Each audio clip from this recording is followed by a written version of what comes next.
നന്ദു എവിടെയാ? ഞാൻ കെവിന്റെ കൂടെ. എങ്കിൽ രണ്ടുപേരും കൂടി ഇങ്ങോട്ട് വാ. ഒരാളിവിടെ കാത്തിരിപ്പുണ്ട്. ആളാരാ? ആളാരാന്ന് പറഞ്ഞാ നന്ദു ഓടിങ്ങി എത്തും. ആരാന്ന് പറ ദേവി? ഇസബെല്ല. ഹലോ നന്ദു. എടാ ബെല്ല വീട്ടിലെത്തി. ഇസബെല്ല വീട്ടിലുണ്ടോന്നോ? ഏത് ഇസബെല്ല? എത്ര ഇസബെല്ലമാരെ അറിയാം നന്ദുന്?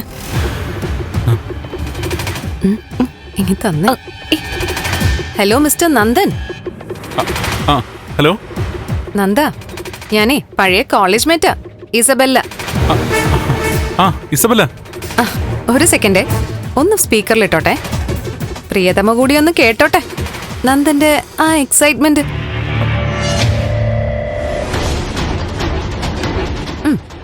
പറഞ്ഞോ. ഇസബെല്ല ഇപ്പൊ എന്ത് ചെയ്യുന്നു? എവിടെ ഇപ്പോ? എപ്പോഴാ വന്നേ? സുഖമല്ലേ? അയ്യോ മാഷെ, നിർത്തി നിർത്തി പറയേ, എന്നാലല്ലേ മറുപടി പറയാൻ പറ്റൂ. ആള് ശരിക്കും ഷോക്കായി കേട്ടോ. പറ ഇസബെല്ല. ഞാനേ ഇവിടെ അടുത്തൊരു സ്ഥലത്ത് വന്നപ്പോ നന്ദനെയും ദേവികയും കാണണമെന്ന് തോന്നി. നേരെ ചന്ദ്രോത്തേക്ക് വെച്ചു പിടിച്ചു. ആണോ? വന്നിട്ട് കുറച്ചു നേരായി. നന്ദന് വരാൻ പറ്റുമെങ്കിൽ ബാക്കി വിശേഷങ്ങളൊക്കെ നേരിട്ട് പറയാം. ഞാൻ വരാം. എന്നാ അങ്ങനെ ആവട്ടെ.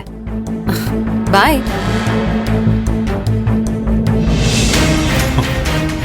എടാ ഇപ്പൊ സമാധാനമായല്ലോ. അവള് ചന്ദ്രത്തേക്ക് ഇടിച്ചു കയറി പോയിരിക്കുക.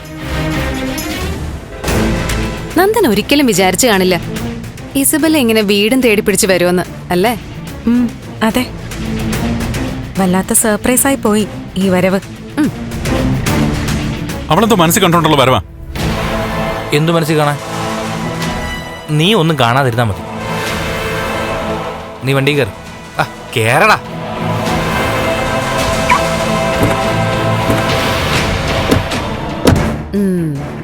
അപ്പൊ നന്ദനും കെവിനും ഒക്കെ വന്നിട്ട് ഭക്ഷണം കഴിച്ചിട്ടല്ലേ മോള് പോകുന്നുള്ളൂ?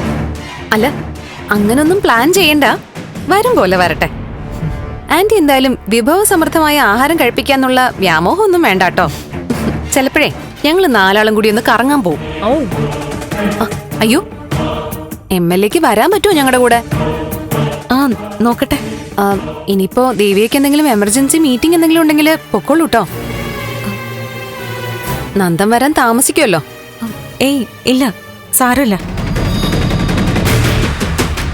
എന്തായാലും നന്ദു വരട്ടെ, എന്നിട്ടേ ഞാൻ പോകുന്നുള്ളൂ. അത് മതി. പഴയ കൂട്ടുകാർ കൂടുമ്പോ ഒരു MLA കൂടി ഉള്ളത് നല്ലതല്ലേ? ആന്റി പിന്നെ പറയാന്ന് പറഞ്ഞ മഷ്റൂം റെസിപ്പി എന്താ? വാ നടക്ക.